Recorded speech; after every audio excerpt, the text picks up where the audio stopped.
juvenile delight that I take in collectivist anarchists of various sorts saying that voluntarists and people of that ilk, oh, you're not real anarchists because you believe in private property and employers employing employees in mutually beneficial exchange. Oh, how dare you, you're not an anarchist. I always enjoy provoking that response. And then secondarily, because there are people, even on my own website, even Corbett Report members in the comment section of the Corbett Report that are saying, oh, James, you can't say you're an anarchist. You have to invent some new word for this to bamboozle people and so that they don't get scared off by the word anarchism. And I get it. I understand. I always make the point that anarchism comes preloaded with all sorts of baggage that I don't mean or intend, that has nothing to do with what I believe, and of course is just nonsense and ridiculous garbage that's been implanted in people's consciousness to be associated with anarchism, specifically to discredit it. But when I hear people saying, oh, you can't use that word, you have to trick them into, thinking it's some other word or something. No, I don't. I will say it as plainly and as succinctly and as in your face and abrasively as need be to confront people's own misunderstandings and misinterpretations, because if they want to assign all sorts of baggage to a word that I don't say or mean or intend, that's on them, not on me. But you'll notice that I didn't entitle this video, I Am an Anarchist, because it strikes me that precisely the problem we are facing at this particular moment in time, the prime political problem of our day and age, is ism.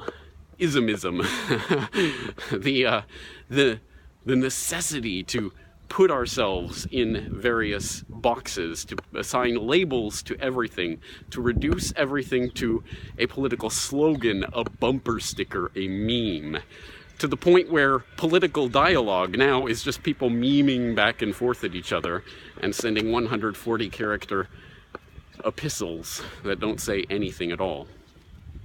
So, I think we have to confront that before we get anywhere beyond the current political mess, which of course is just, as I've pointed out many, many times, people fighting over scraps from the master's table and getting outraged at something that your neighbor did, rather than actually caring what the system is or who's running it, or why there should be a system like this at all.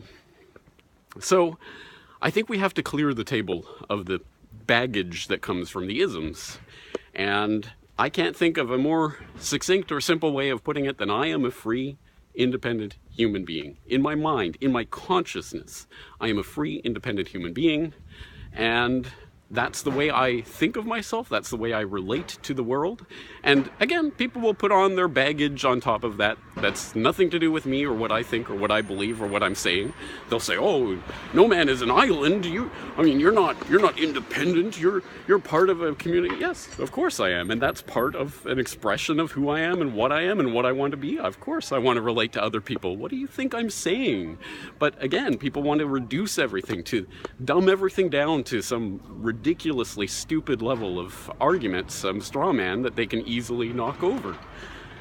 Again, I am a more complex person than that sort of argument would lead one to believe, and I'm nothing special in that. Everyone is more complex than any of these isms can ever possibly hope to embody or express. And that's the real problem that we're facing here. People are becoming so completely locked down by these political labels that mean, if not nothing, at least very close to nothing, to the point where we can now dehumanize others because, oh, that person is this, that person is that, they believe this, they're an SJW, they're an alt-right, they're a whatever.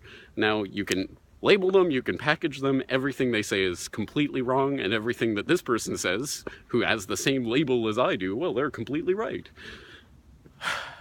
It's nonsense, and it's tearing apart society in a number of ways that, again, people just have to look out the window to see. Anyway, this is the real world. This is where we actually operate with other free and independent human beings who may not know that they are free and independent human beings, but